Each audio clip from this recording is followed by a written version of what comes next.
Envisage with a growth mindset. The word envisage, this is also the logo of my coaching business, is really close to me because of the definition and the meaning of the word envisage.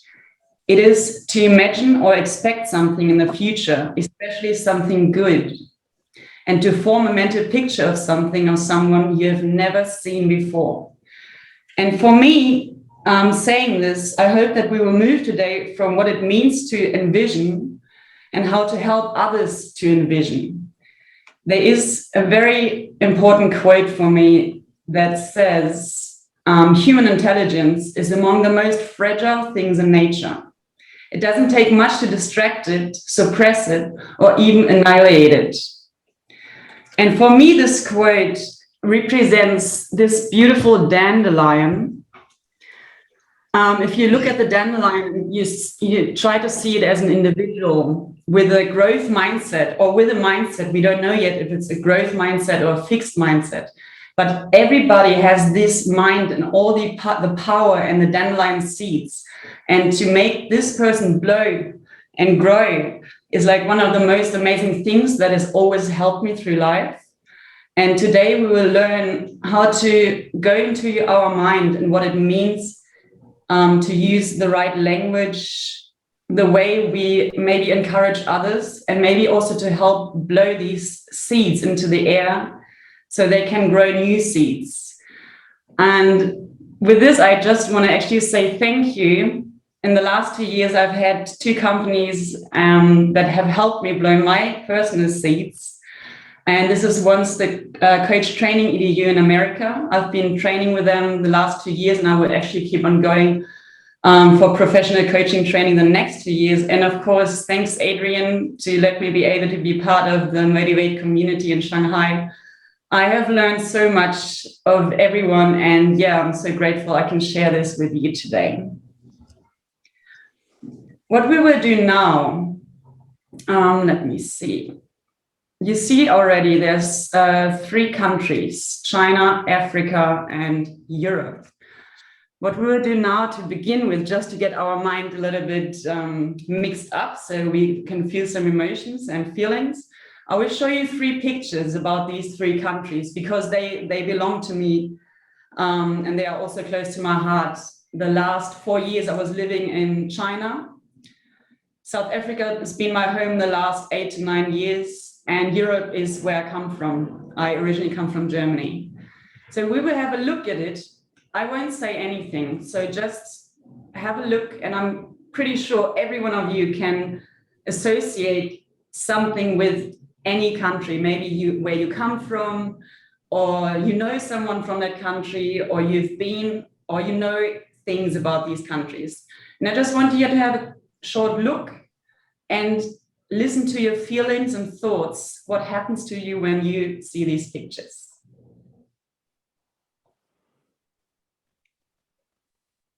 Where is it?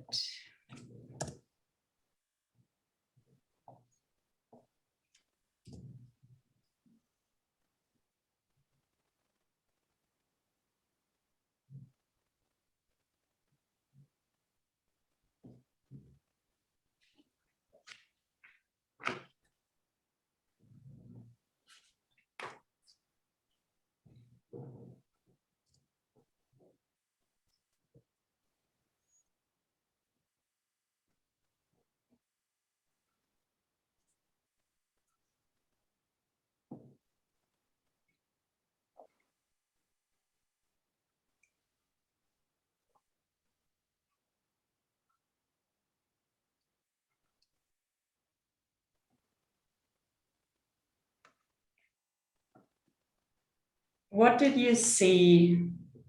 What came to your mind when you saw the writings, the labeling of the different countries?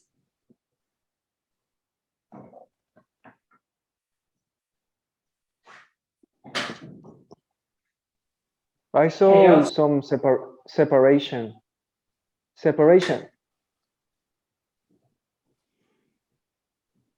I'm kind of feeling unfair. I don't know why.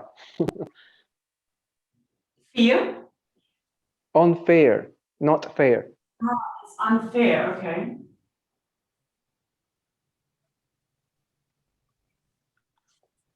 Okay. I see labels, just labels. Label.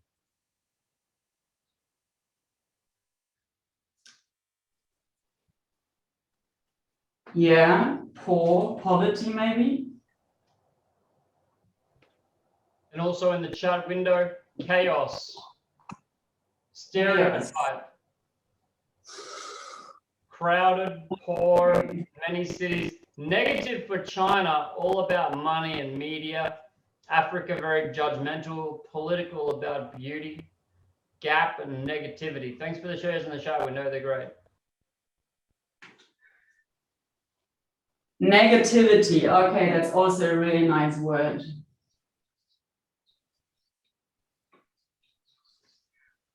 So the feelings you're describing, separation, poverty, negativity, are all somewhat in a negative way. And someone said the word stereotypes. Everything you've said now are certain types of stereotypes you've seen. Is there any other, can you think of other stereotypes that you have been confronted with or know about?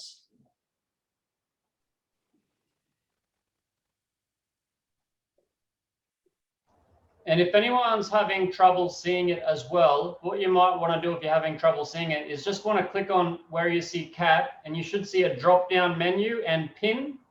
And if you like to, you can just pin her, and then you'll see her whiteboard and that a bit bigger as well.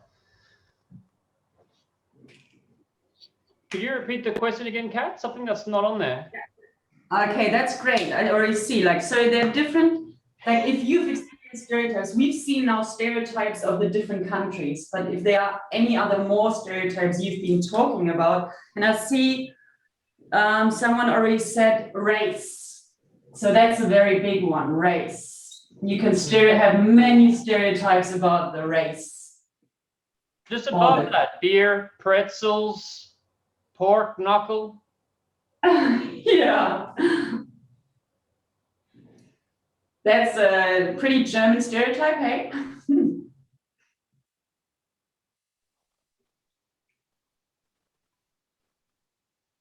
Rich and poor, okay. Social status.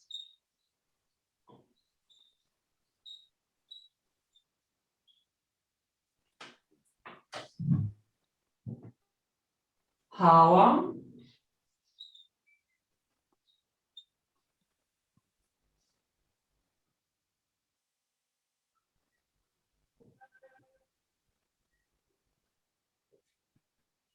Population, maybe ethnicity. Where you come from. Yes, that's right. Gender, very big one.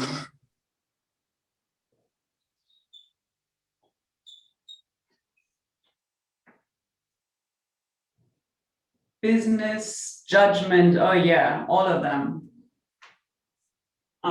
Work. Economy.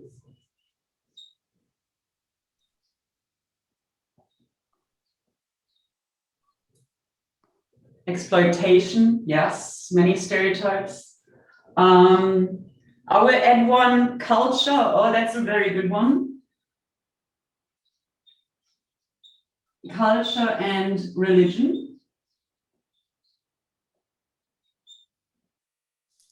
Tourism. Trade, business. We can put that all into trait.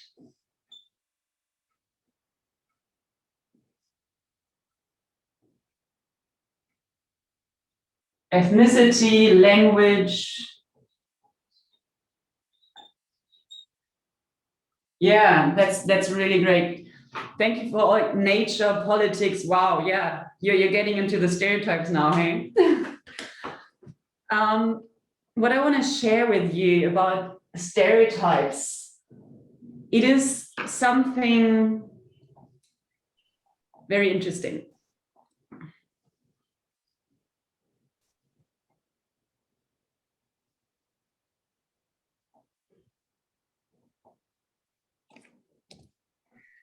We have stereotypes, and they are just oversimplified generalizations about a group of people. So what you've just seen and what you did, you were grouping people. We're always talking about a big group of people, and this is just a thought without any proof. There is no proof that male are more intelligent than female. There is no proof that the taller the person is, the better the social status is. There's no proof that that Asians are every Asian person is better in mathematics than other people. These are all these stereotypes that come to our mind, but there's no proof, but we can believe them or not. We know them, and usually they come from generation to generation. So you don't just create new stereotypes. You don't just say, oh, I'm just seeing a purple flower. A purple flower is toxic. Every purple flower is toxic. So you don't bring up a new stereotype because no one would believe it. Stereotypes are there and you know about them, but today I want to show you how powerful a stereotype can be, what it can do to your mind.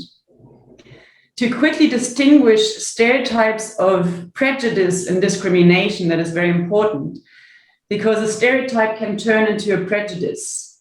A prejudice is a belief, so it's now not just the thought of a stereotype, you actually believe it, and you have feelings about it, and someone holds about a group. So, for example, if I don't like Indians because they eat curry, then I have a prejudice against them.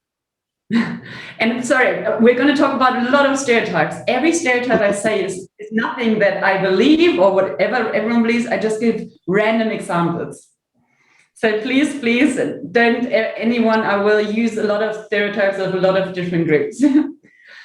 The discrimination then is the actual action against this group of people. Racism. When I would actually say, I will never go to an Indian restaurant and I don't, because I just really don't like it. Or even worse, the discrimination against race and color, what we've experienced in South Africa or in America or in Germany, wherever, where they had the signs, no whites or Jews not allowed. This is the action of discrimination against one group of people. Showing you now that stereotype is the smallest and the least affected part because it's just a random stereotype. I want to show you today what it means and what stereotypes can do to you. And this is called the concept of stereotype threat, because there can be a threat.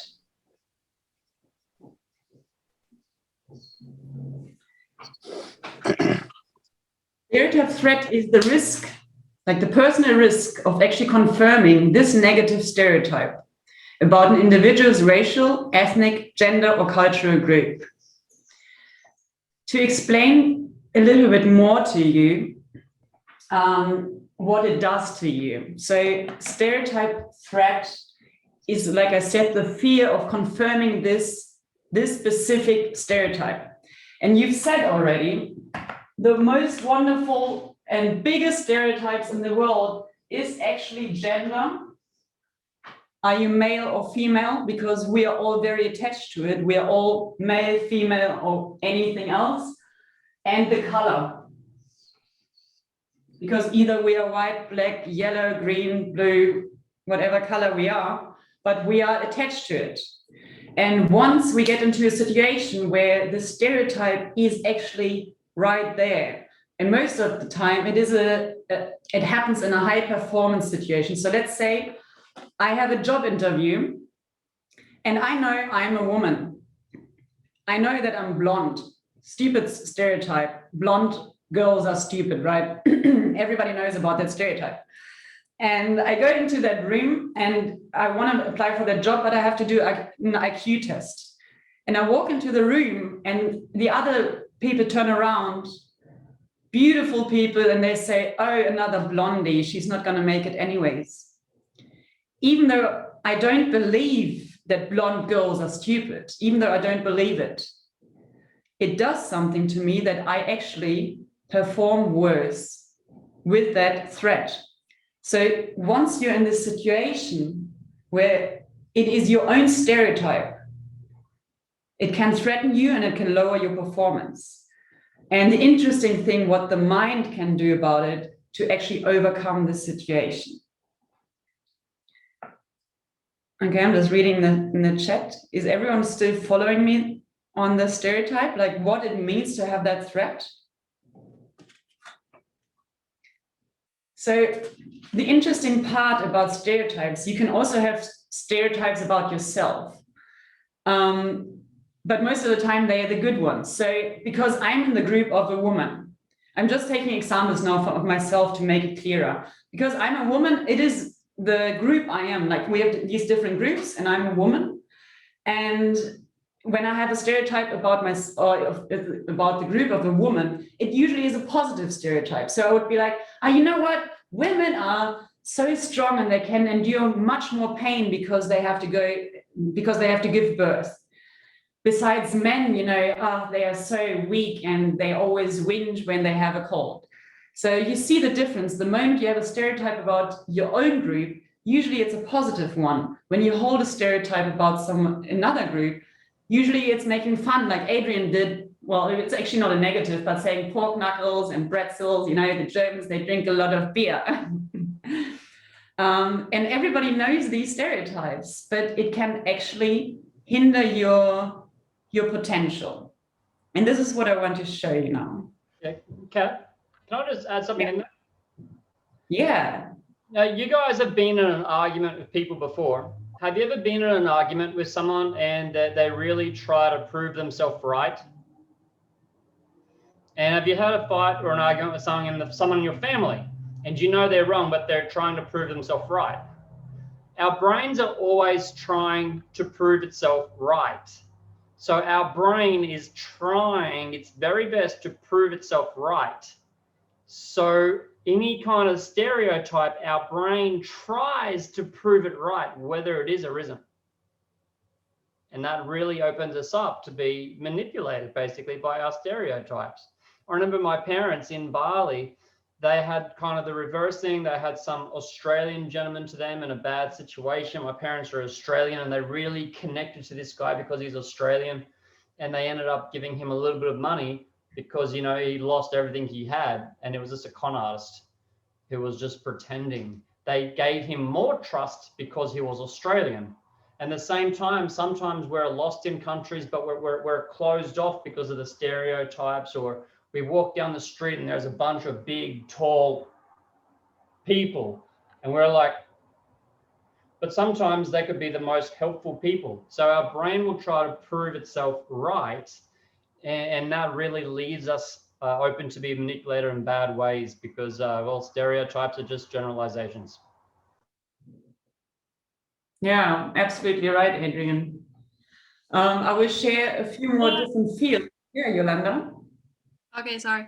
The beer thing came from me, it wasn't a stereotype Adrian was like dropping, but the other German person, just to make this, to make you aware of it. But I often also experience that like certain people are very negative, like groups are very negative inside the group. like just you made this sample about women are actually having inside their circle making themselves like better with stereotypes, but it's felt like it's on the cost of the other group. And then I experience also like when I'm together with Germans, they're like talking bad about Germans. When I'm together with French, they're talking about bad about French. And when I'm talking with Shanghainese, actually, every time I have a little criticism, they say like, no, these were not real Shanghainese.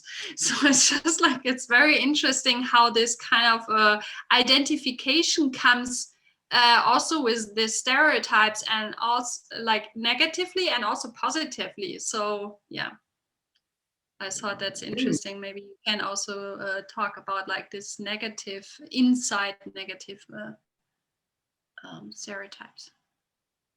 Yeah, yeah, we will be covering many more stereotypes and why you actually use them and what it does to you. To share my personal story about how it happened to me that I was just thrown into the stereotype threat topic. Where can I actually? How can I share my screen again? Oh, no.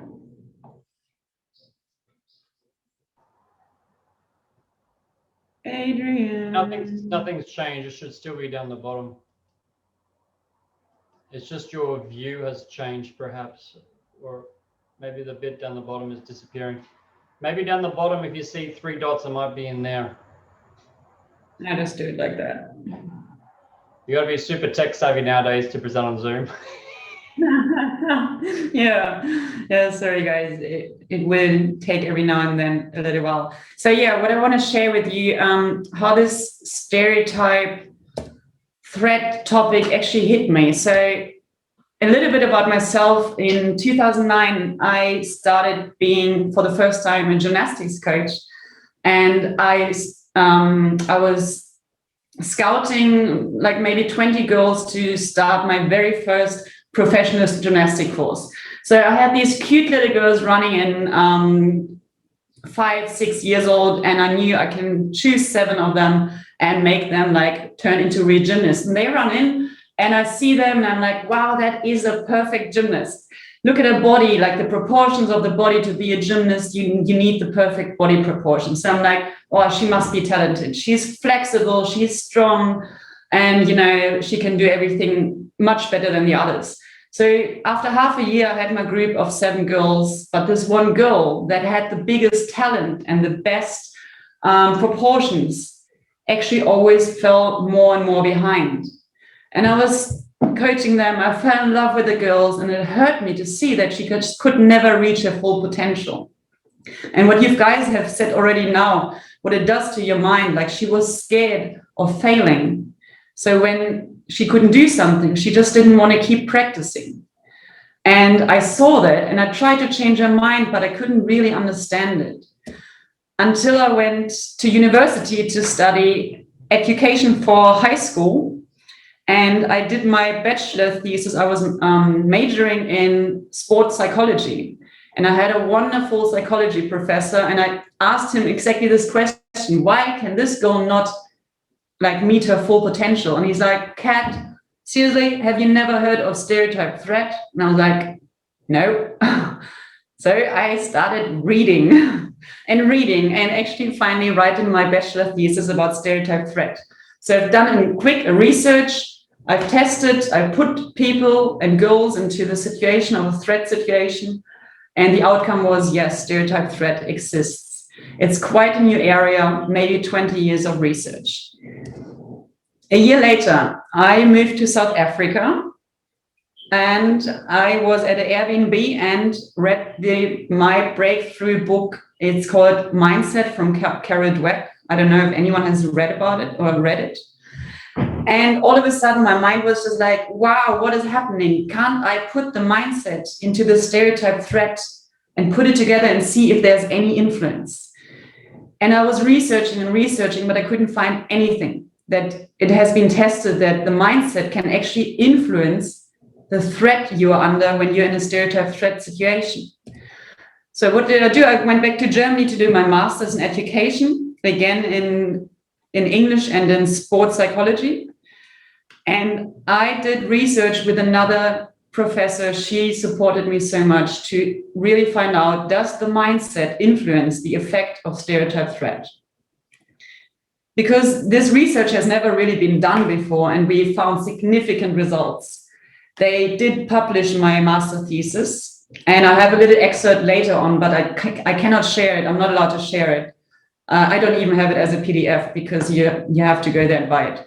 So sorry, but I just have a short little version. So I had that study done, published, and I will show you the effects of it after I've talked you through the personal approach. I went to Rwanda after my master's, and I was able to work in a really beautiful school with just girls, the most talented but underprivileged girls from the country that were allowed to go to that boarding school. And the principal said, hey, Kat, you're here now for half a year, teach whatever you want to teach. We don't have a curriculum, it's Rwanda. I was like, all right, if there's one thing I want to teach, it is stereotype threat. So I taught the grade 11 girls about stereotype threat for half a year. I created my own intervention, and this I will leave to the side. Whenever maybe we have a talk again, I can show you this intervention, but it was amazing. After I've done my second, I had to go back to do my second state examination, and I actually wrote a paper about intervention I've done with grade 7, but there I actually changed their mindset.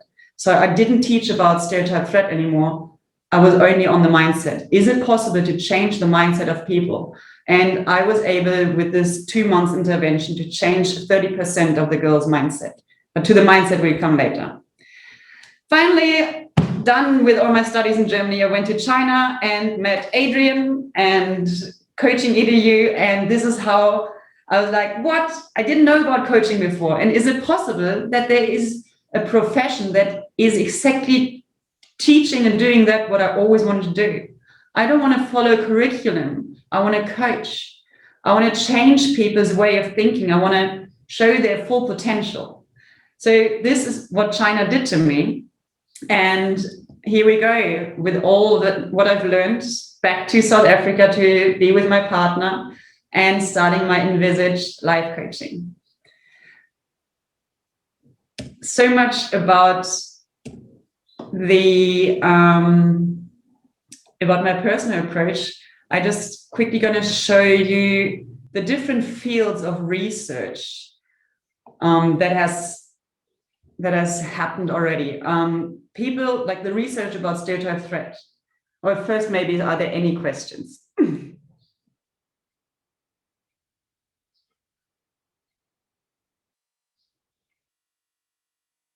Not for now. Okay. So talking about stereotype threat, we already had all these different stereotypes, and all these stereotypes research has been done. So they were looking at, for example, literally white men writing an exam. Like I say, the threat situation happens when you're in a high performance situation, an exam, a competition, something where you have to function. So white men, like I had that example already, that Asians are very good, or Chinese are very good in mathematics. So there was a bunch of white people who wrote an exam in mathematics, and then they put this 1 or 2 Asians in the classroom. That was enough threat for them to underperform. When I talk about research, there's always 2 groups. There's a group that is the experimental group, or the stereotype threat group, and then there's a group of the control group. So what they did, they had maybe 50 white men in the control group. They wrote the mathematics exam, and they had 50 white men in the other group where they put 2 Chinese people in and wrote exactly the same exam. And they could prove that they underperformed because of the threat that was in there. So this is just an example. They did this with basketball, that white men are afraid to do sport with black men, especially in basketball or athletics. Sprinting. Yeah, I'd be freaking scared if a big black man would be next to me sprinting 100 meters, because I know all the best sprinters are coming from Africa. So I'll be like, yeah, I don't think I can do it. So everyone has these stereotypes, and that's what they've been testing.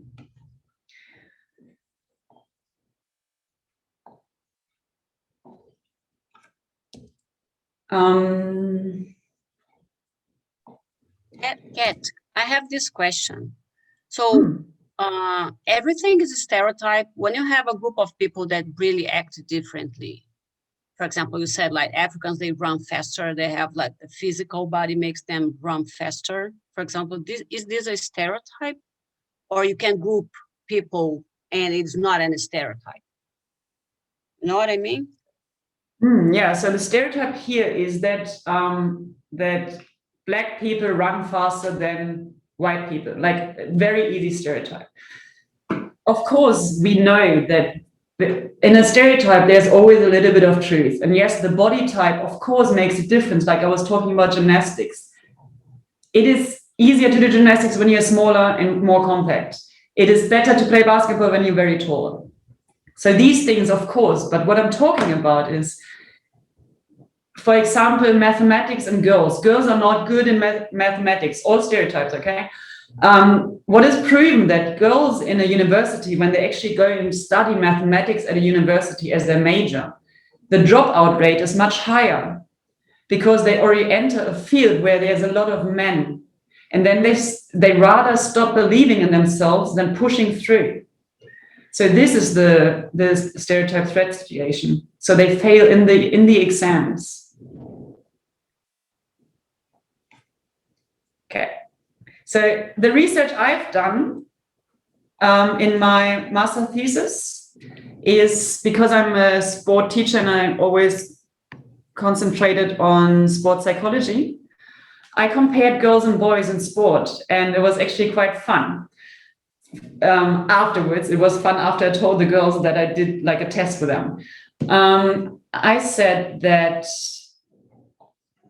so I took 200 girls and I divided them in half and said one was the stereotype threat group and one was the control group. And the stereotype threat group, what I told them was, hey girls, we're going to do a 75-meter sprint today because I really want to find out if it's really true that boys are so much better than girls in sport. And they looked at me and were like, are you for real? Like, we have now to test to show you that girls are really worse than boys. Some of them were like, I don't even want to run because I know I'm worse. So I induced a stereotype threat situation in that moment to all of them. I scared them by just saying, you know, boys are much faster than girls. Let's see if that's actually true. So now go and run. But of course, they ran the 75, they sprinted the 75 meters because I was their teacher. They had no choice. The other group, the other 100 girls, I just said, you know what, we're the Athletic Association, they asked me if I can, like, you know, make some numbers about your sprint times because they just want to compare if they're still up to date. Like a very no stereotype threat situation. And they're like, all right, I run, no worries. So the outcome of that, this is now only the stereotype, is very significant. Yeah, here you can see, this is the publishing of my master thesis. It's a stereotype threat in physical education class. And if you're more interested in that, I can maybe do another talk just about that. But for now, it is important to see the difference, what happened to the girls in these groups. As you can see, this one is the stereotype threat group. And this one is the control group, the non-threat group. We are now here talking about points and not seconds. So you normally, the less seconds you run, the faster you are. Here it is, the less points you have, the slower you were. So you can see it's a significant, proven significant difference that the girls in the stereotype threat group performed way worse than the girls in the non-threat group.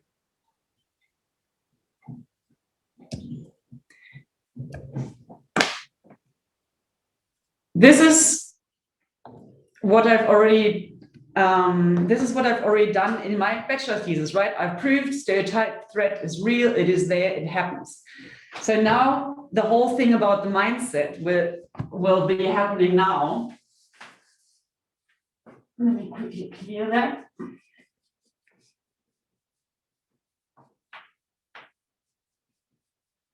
What I've done, I wanted to see, can the mindset actually change the situation when you're in a stereotype threat situation? So I've told you already, let's say we had 200 girls.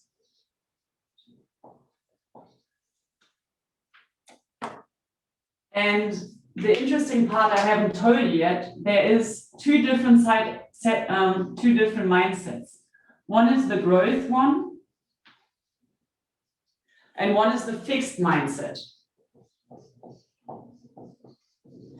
And in our population, proven in the whole population of this whole world, it is proven that it is 50% have a fixed mindset and 50%, roughly, of course, have a growth mindset, which is really shocking to know when you are in as a teacher or as a coach or wherever you are, that 50% still have a fixed mindset. And the nice thing about it is that you can change it, as I've told you, with interventions, and it's proven you can change your mindset. It's not fixed. You're not born with all the talents you have. You're not born with your IQ. You're not born with this fixed idea of who you are. So what I've done then with them, I did a questionnaire with them to find out their mindset. You can find out the mindset with psychology questionnaires. So I found out their mindset, and also it was true again that of these 200 girls, 50 had fixed, 50 of them had a growth mindset. So I divided them. I divided the girls with a fixed mindset in the stereotype threat group and in the control group. So it's like 25% here, 25% here. I did the same with the growth mindset girls. All the girls with a growth mindset were now put into a stereotype and into a control group. So in the end, I had two groups. Like I said already, I had this stereotype threat group, and I had a control group. I don't know if you can all see that. So we have a stereotype threat group and a control group, and each of them have half are fixed-minded and half are growth-minded. And also in the control group, half are fixed-minded and half are growth-minded. So then I've done the same thing, what I've explained to you. I told them, hey, girls, I want to see if boys are better than girls. Or in the control group, I said, I just want to test for the athletic association. So now seeing what the mindset can actually do is the interesting part that the research has never really come up to. And what you can see here now, this is the results.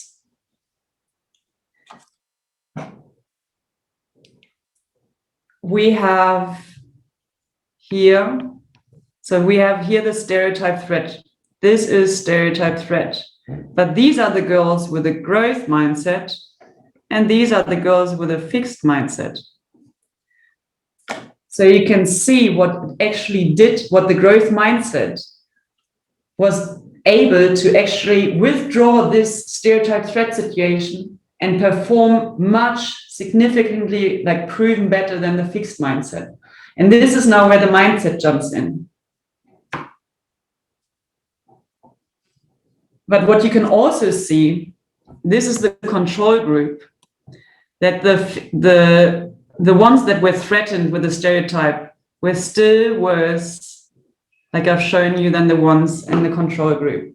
So it does something to you, but the mindset helps you to be able to not take part in that stereotype threat situation.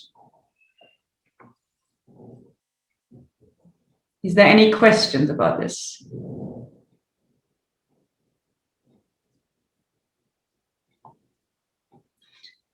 then I quickly show you why these girls were able to withstand this threat. This is now from the book I've told you, from Kathrin Rumrich, The Mindset. This is her graphics. And you can see here's the fixed mindset and here's the growth mindset. If we think of it now, that you're in a high performance situation where you actually have to sprint, when you face a challenge like that, the fixed mindset, they believe they cannot do it, so they avoid it. Like my little gymnastics girl, she avoided the challenges, even though she could have done it. And the growth mindset, they embrace their challenge. So what even the girls later on with the growth mindset, or actually in that moment, what they said was like, I don't care if boys are better than us. I'm going to show them that we can do it. This is the growth mindset. So they were like running even faster if you accept that challenge. And this is happening in a lot of ways in life. If you have obstacles, you give up. Effort seems like if I have to put effort in, it doesn't make sense. Either I can do it and I'm talented enough, then okay, otherwise I don't do it. The growth mindset thinks, all right, effort is the path to mastery. And the worst thing is criticism. If I'm criticized with a fixed mindset, I just ignore it because, I don't want to learn from it. The growth mindset always wants to learn from criticism and from others. And this is the reason to understand the way the mindset works. I can really highly recommend to read that book.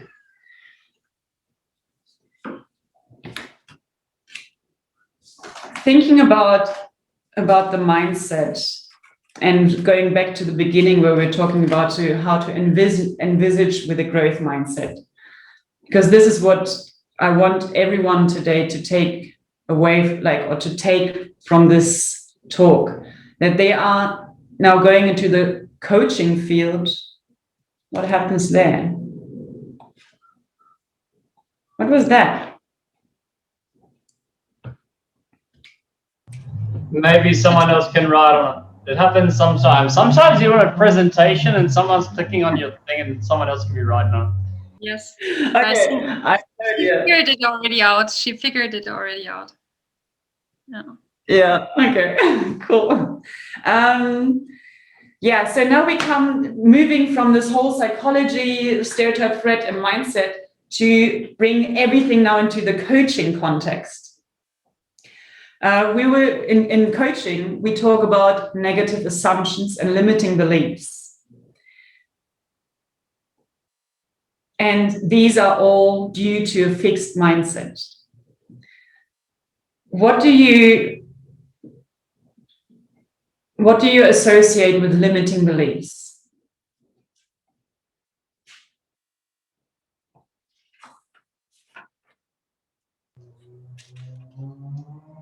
Come on, you can shout out. It's so cool. A lot of friends in here. I learned it from Adrian that all beliefs are limiting, right? You said that once, right? Yeah, 100%. All beliefs are limiting, but I'd like to shout out outdated maps.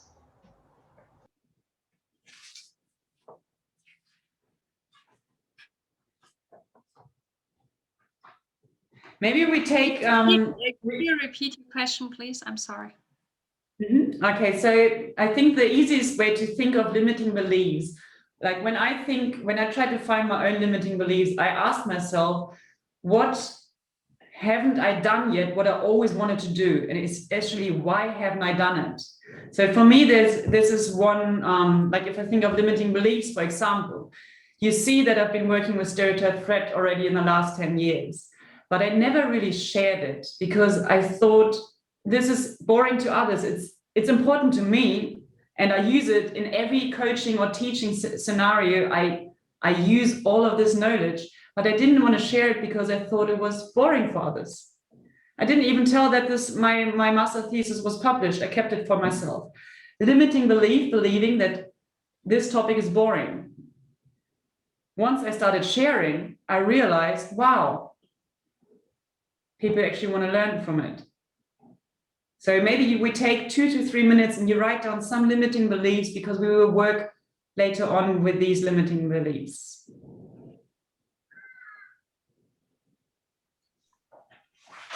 Yeah, Kathrin, just a quick question. Oh, sorry, I've had to have 1 minute. Sound like a DJ, Jake. I don't know what's leave. Sorry, I had to have my phone on because the internet was not reliable at first. Now, Kathrin, sorry for that. I'm just trying to grasp at an understanding of this concept. It's just taking me a little while. And would you, 2 questions if I may.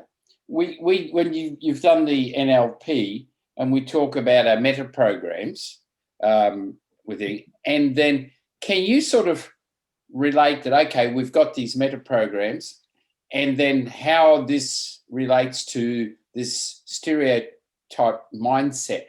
So we talk about a person's mindset.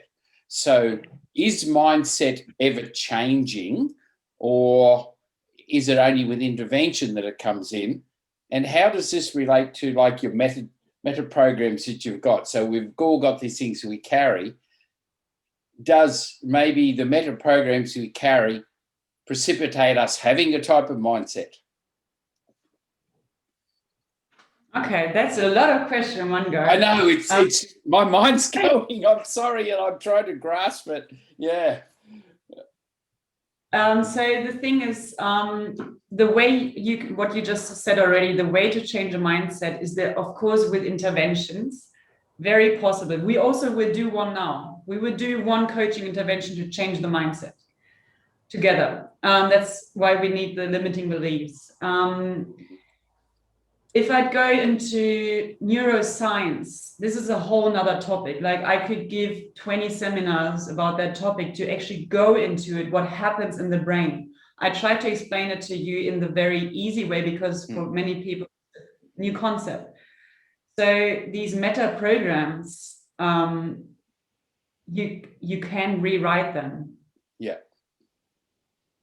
And you can also do it yourself once you know about it. And that is the interesting part. You're also resistant of stereotype threat when you know about it. That is the interesting thing. You can teach the children about it and say, hey, you know, when there's a stereotype and you feel threatened and you know about it, you can practice to resist it.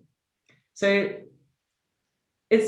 sometimes it's that little of a knowledge to just tell them. So when you face a group of people, this is also another thing, how to give feedback, how to talk to others. Because if I, for example, that's the biggest thing, like we're gonna throw a ball, like girls can't throw balls, right? And if we're gonna have a test, like, right, you know, and if we're gonna have a test, and then literally I've been in that class, watching the class, the teacher's like, come on, don't throw like a girl. Yeah. What? So it's like the language you use when you work with people. But this is like many different aspects of this big topic. So maybe I can do sometime another, you know, talk about neuroscience and. Yeah. And this could also be a nice way to present and perhaps to package it up.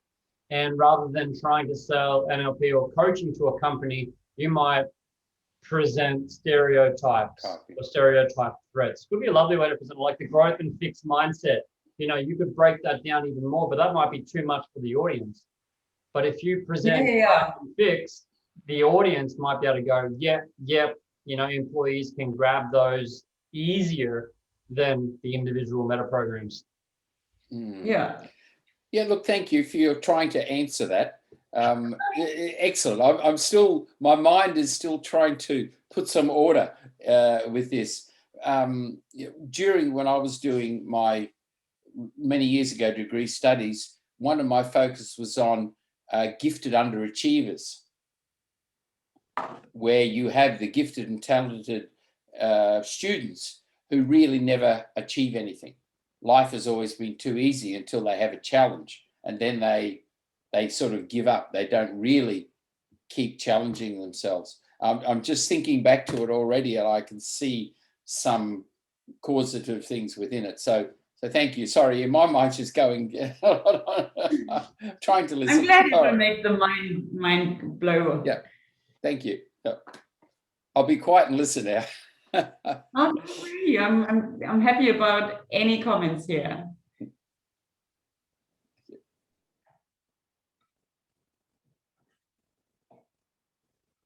Okay, so I guess most of you have maybe had a look at some limiting beliefs. Wait,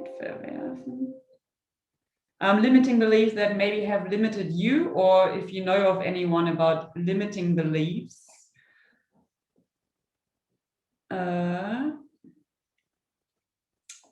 Here I really need to practice that, hey?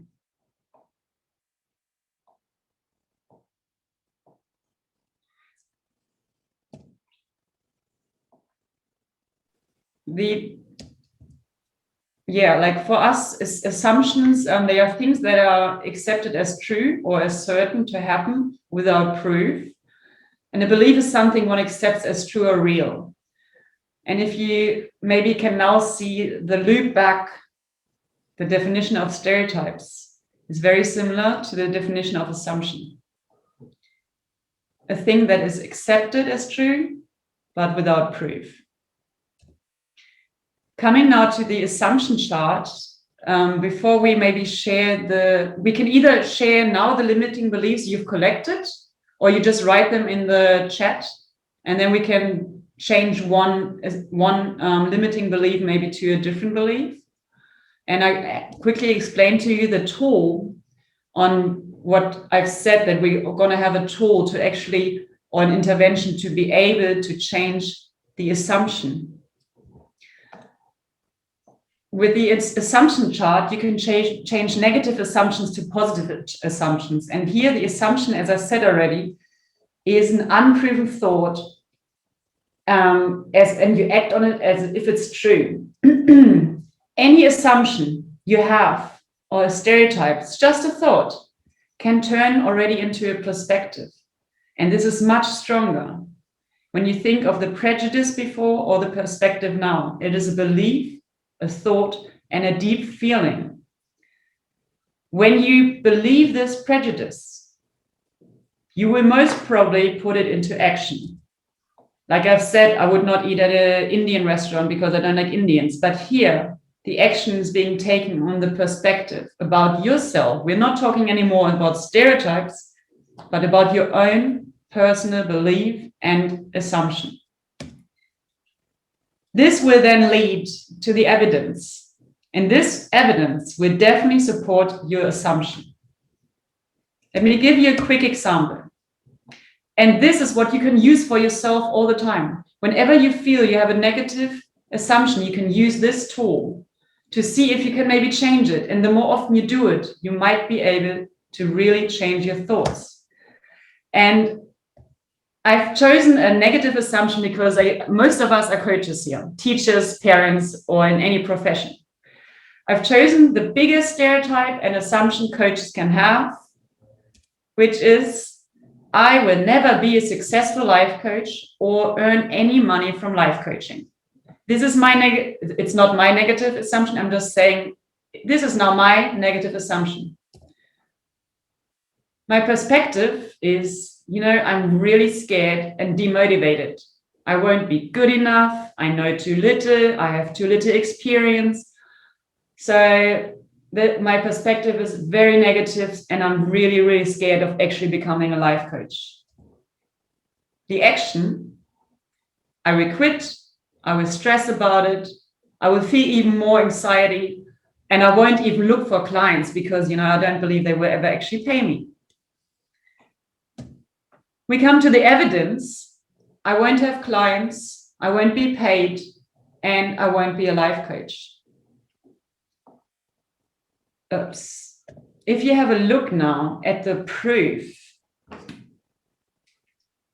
of the outcome and the assumption, it just proves your first assumption. And this is how strong just an assumption is. It will actually lead to the evidence that it's true, I'm a bad life coach and I will never be a life coach.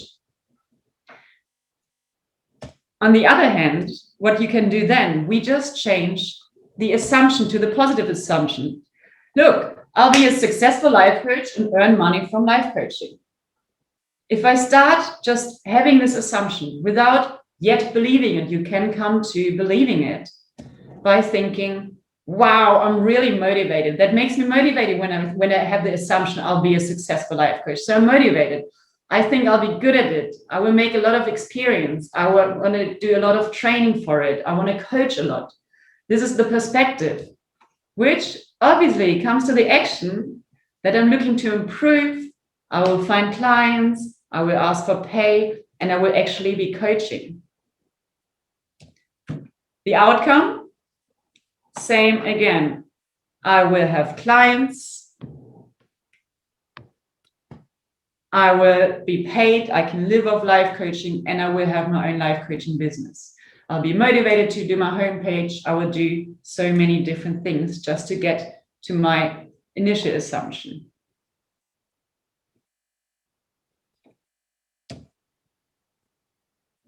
And now we have a lot of open space for you to share if you want to use one negative belief or one assumption of yours, if we want to turn it around into a positive assumption.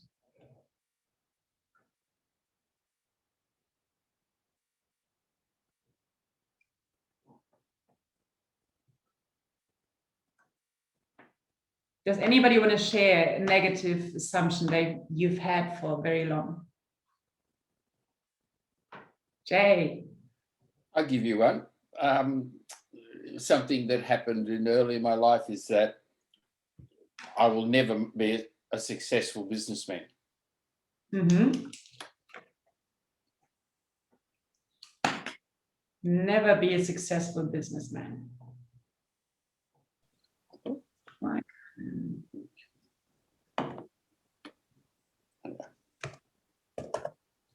Okay, what is the perspective you've had? How did you feel?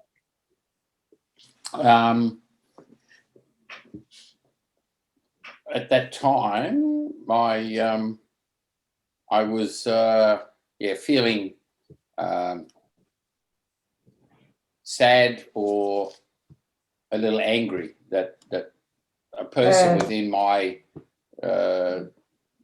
life then said that.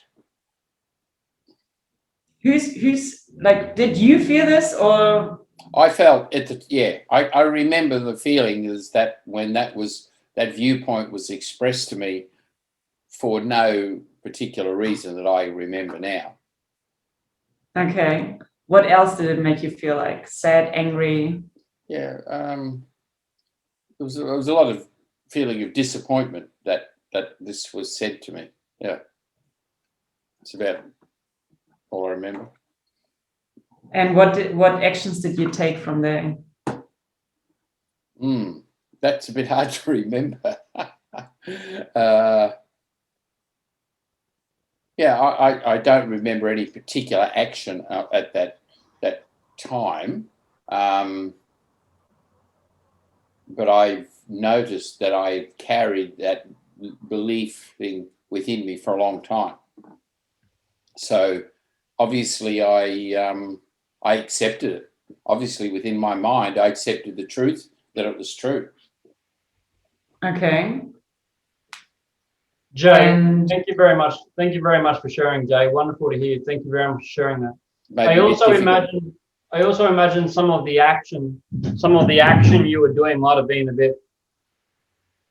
Yeah. Well, energetically might have came across low as well. I think it had a major effect on my life and a lot of things I did. And I would say that this actually could have been contributed to part of the reason for my marriage failure at the first marriage. Yeah, that's the power of the mindset, how it influences almost every single part of your life. Did you manage to change your negative assumption to a positive assumption? Yes, definitely, because I've had 10 years of operating business in China and doing, you know, all sorts of different things. Yeah. Okay, so you've changed it. Yeah. And how did you change your perspective? You said, I will be a successful businessman. What did it make you feel like? I actually probably took action first. So interesting is that I had the circumstance just happened that I had to, things had changed, and I went, well, I know a lot of things, and I have seen how the world works within the industry, the electrical product.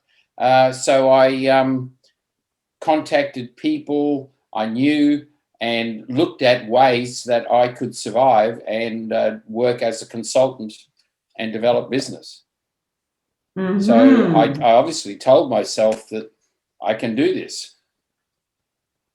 Yeah, even though you just said that you took actions first, it was very interesting to see that you said, yeah, because I know a lot of things, I know the industry, and this is the perspective that starts before the action.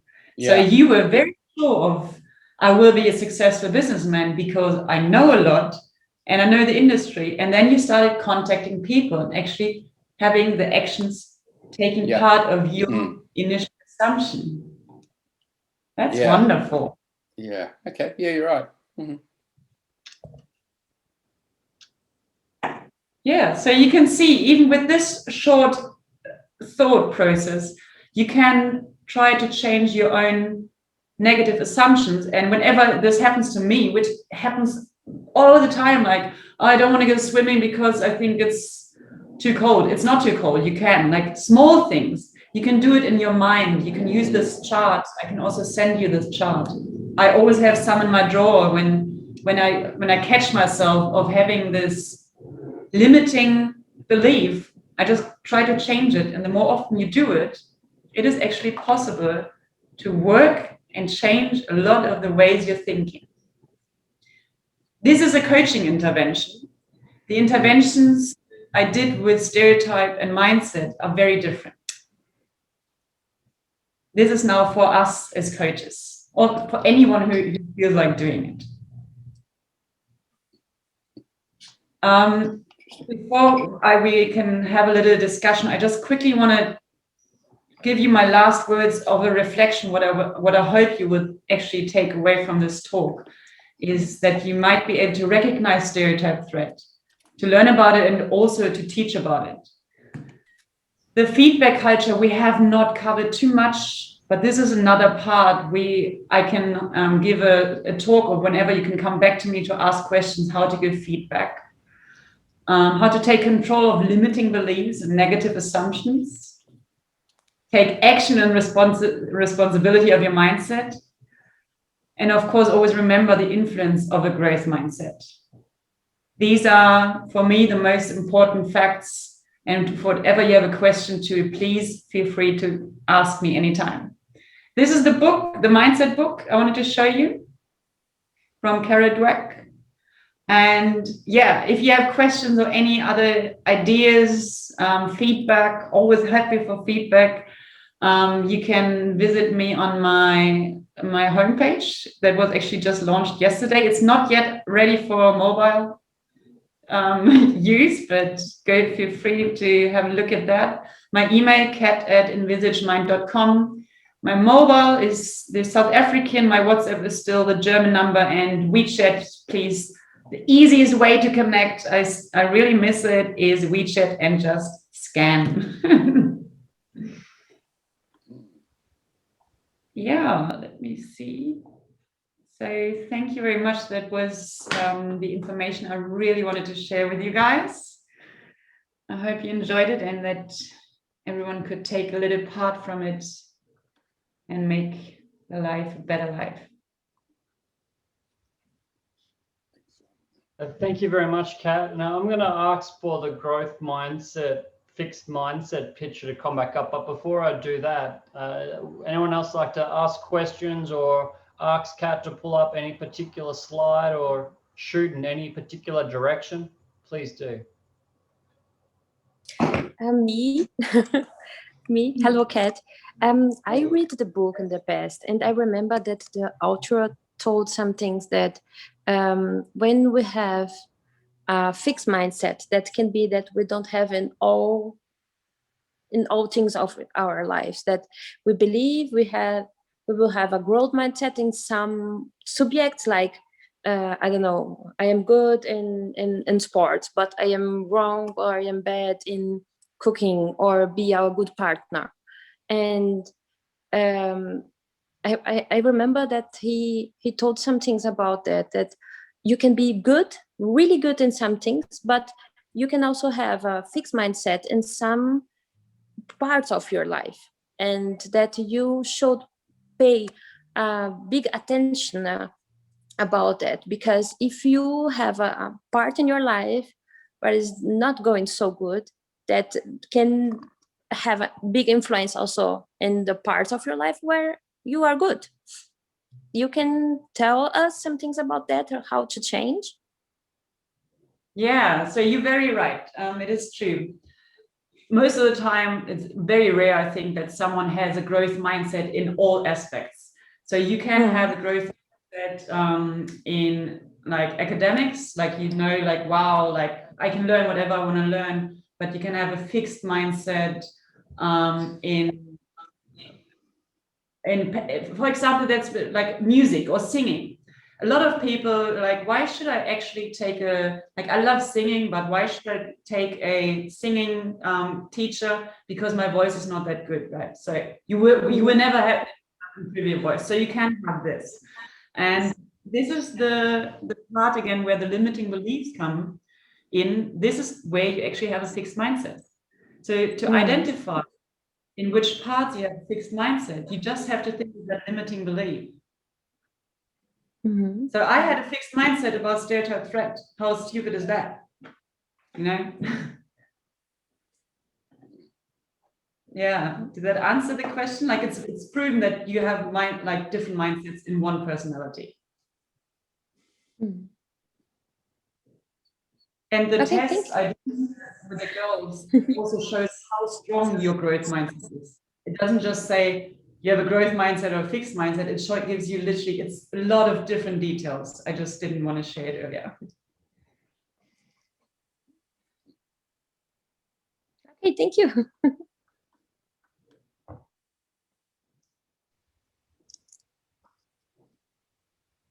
And then for people like Isabella, if you find yourself with a limiting belief, then Kat, Chris, or many of the coaches here can help you change that quick and fast.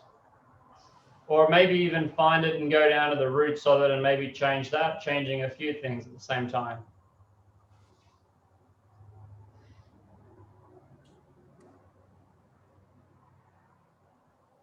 Hey, Kat, can you tell us about some of the people you worked with? Here? Yeah, here, there, or... Here, there. It's pretty interesting for me personally, but... Like... How do you mean like your clients? Do you work with all your clients at school? Sorry? Do you work with all your clients through school, or do you have private clients as well? So what I would do here in South Africa, I will start interventions. Actually, what you said earlier, Adrian, what I would do, I would go into schools and use these interventions, but broken up into stereotype threat and how to change a mindset. But this is like a thing of 10 weeks. So it takes 10 sessions to actually get there. Working with athletes, sport, mindset in the sports field with professional athletes, and yeah, literally with any type of youngsters. So if it's groups, it will be interventions. If it's individuals, I work with them through that. In an academic life coaching setting, always making sure, but like the assumption chart we've done today, for example, is only week 8 of this whole program. Like, you have to go through a lot of process with someone who actually wants to change their way of thinking. And in Rwanda, I did 3 months. just of that. And in Germany with the grade 7s, I also did 2 months. Like it does take some time. This was just a little glimpse into the work I was doing.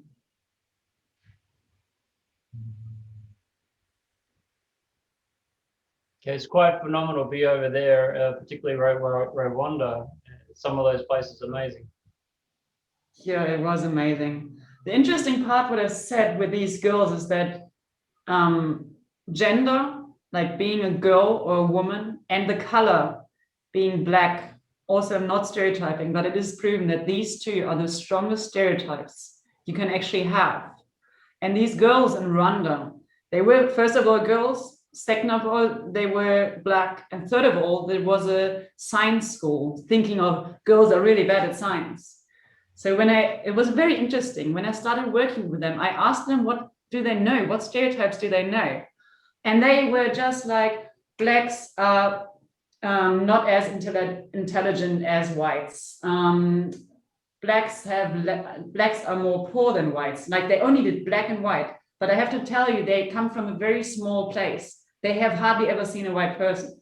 So I was threatening them actually with my being white.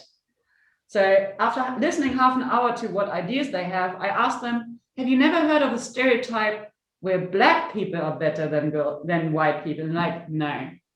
Initially it was quiet. So what I did, I started dancing in front of them.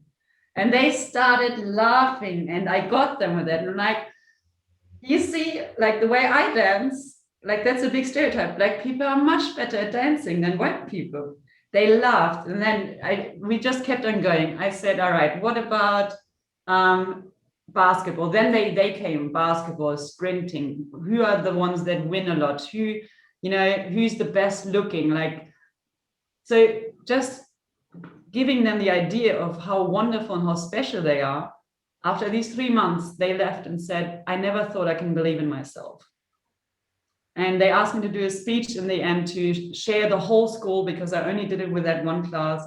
And for them, it was amazing to see how they started seeing how special they are, because even with these 3 massive stereotypes, woman, black, and science school, they managed to be there and actually to do it. And that means a lot of willpower and a lot of strength they had in themselves not to break away from that group. And for anyone that doesn't know, Rwanda is actually picking up a lot in the IT space. So there's actually like outsource centers been going up over the last few years. Alicia, you're on the edge of your seat. When something about dancing came up in Africa, and someone was on the edge of her seat. Yeah, I have some connections to that, and spent some time in Africa here and there, and really love the vibe of it. Love to dance and all of that, and I really love what you're talking about breaking through the stereotypes and getting to a place of equity. And I know that even Adrian and I are doing some things to try to help with that. Oh, wonderful! Thanks for sharing. Yeah, does anybody else have experiences like that? No, I'm not asking anything because I'm kind of struggling. I'm trying to open my mind. Like having a growth mindset and a fixed mindset is already a stereotype. When you are in a coaching session and you're judging your client, like, oh, he has a fixed mindset. And when you have this stereotype, for example, I was a businesswoman in Brazil, and I know that men look at you, especially in advertising agencies where women are like, and it made me stronger. It used to give me the power to prove that no, I am a woman, but I am better than men. So it was a stereotype threat, but working for me, not against me. So I have all these questions in my mind right now. That's why I'm not asking anything, because I don't know what to ask. But it was really interesting, everything that you said. So I need to read more about it. Okay, but it was great. Anytime, feel free to ask. But what you were describing right now is what I explained to the girls that were sprinting.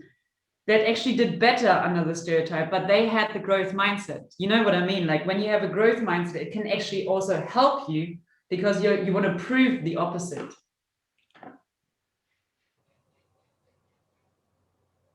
Kathrin, I maybe missed a little bit. Is there an assessment tool that you have that can work to look at with somebody to see really where they're at mindset-wise?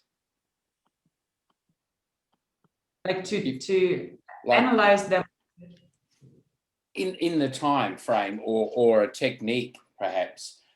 It's like, you know, I with men work with, and I often use MBTI for me to start get an understanding of where they're at, and then I use, you know, a questioning process to work out. But I've never thought about this concept. Well, okay, whatever mindset they're in at that time, to allow help change.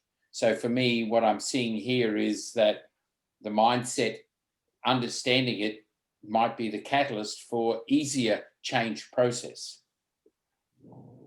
Yes, definitely. By then I was working in the psychology department. Like I had access to all the real questionnaires. I would not just use anything you find on the internet, right? No. So the ones I've used are from the psychology department, but that's what I've done with the grade 7 girls. So in the beginning, I tested their mindset. And then after the intervention, yes, I tested it again. So you can actually see. But I really have issues like, what is a fixed mindset? The mind is always in transition and it's always changing and there's always thoughts coming. So I don't understand the concept. What does it mean, having a fixed mindset? I'm sorry, maybe to intervene. Yeah, that's great. So fixed mindset, you believe that with everything you're born is your ability. So your IQ is fixed, your talents are fixed. Like I'm really good at sport, but I'm really bad at music. So you just never really go into music. Like you leave out a lot of parts because you believe that this is not the way you are. I'm really good at mathematics, but you know, languages, I can't, I was never able to do it and I can't do it. So you believe that whatever talent or non-talent you have is fixed. And that you cannot grow, that you cannot improve even your IQ. A lot of people believe the IQ you have is like the one you have. You can train anything. It's any muscle you have in your mind, you can grow by training.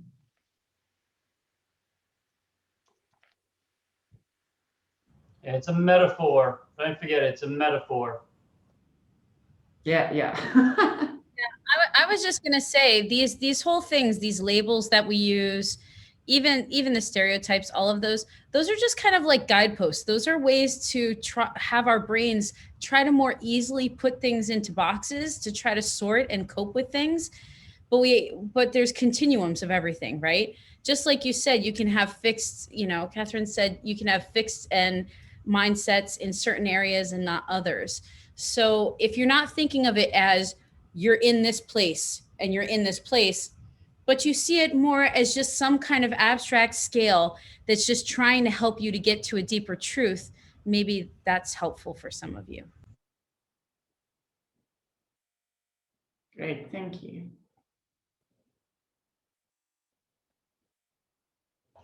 Amen, sister.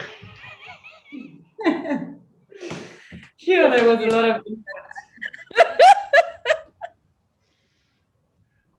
We're all looking for a little extra piece of the puzzle, or the next little thing to give us a bit. Yeah, I'm sure Kat knows she's got a whole room of mainly growth centered people here. So we're like, there's a recommendation, give it to me. There's a test where. We'll all be after this, you know, like ordering the book from Amazon or something. Yeah, wonderful. Thank you so much for listening and all your great questions. It's always wonderful to, you know, go into different directions with your mind, and I love it. Like if you have more questions, please feel free to ask. and to go to my webpage or go and write me an email or WeChat. Thank you very much for a lovely session tonight, Kat. As you can see, we are on time. You're excellent at keeping your time. One last thing, Kat, could you just put your web page in the chat window? How do I possibly do that? Just W. Oh, my web. Oh. Okay. Thank you very much. We actually have launched a bit of a scholarship. We are taking 1 or 2 scholars now, and with a bigger picture, we want to do an NLP practitioner, and we want to have someone from every African country represented. Every African country represented. And then if we continue this, I know if we can continue it, maybe we can get a teacher from every country or a principal or perhaps a graduate that's gone through and already been on one scholarship. So that's part of our longer term plan, having this. And we're just about to launch our next course and have our first scholarship person lined up for it. Pardon me not knowing the language, not really that educated. Next week as well, we have a lady, Tian, talking about social media. Actually, I lie. Next week, I think we don't. In 2 weeks, I think we have Tian. But on Wednesday, for the coaches in the house, on Wednesday, we're going to have a session by a corporate trainer, Philip. Kat, remember Philip from Austria? Of course, love him. When is that? I definitely want to join. A similar time on Wednesday night. Actually, starting 30 minutes after this session. 30 minutes after this session starts, we're going to have Philip. Yes, okay. It's going to be a 2-hour session with Philip Effenberger. It is all about developing your training programs. Philip's a corporate trainer, so it's about helping you guys to sell your programs. And then the Sunday after, we don't have a session, the Sunday after Tian's. So Wednesday night, I've got Philip in. Kat's met Philip. I think she's the only one here that has. Oh, and Chris. So I've asked Philip to come in, and this is specifically for you guys to help get your programs into perhaps schools, corporations, or wherever. So I'll see some of you there, or in 2 weeks' time with Tian. Thank you very much for tonight, Kat. Hey, everyone. Thank you very much for coming, especially everyone that was able to have their camera on or contribute in the chat window. And if you didn't get if you didn't get to show your face, that's okay. Thank you, Kat. Thank you so much.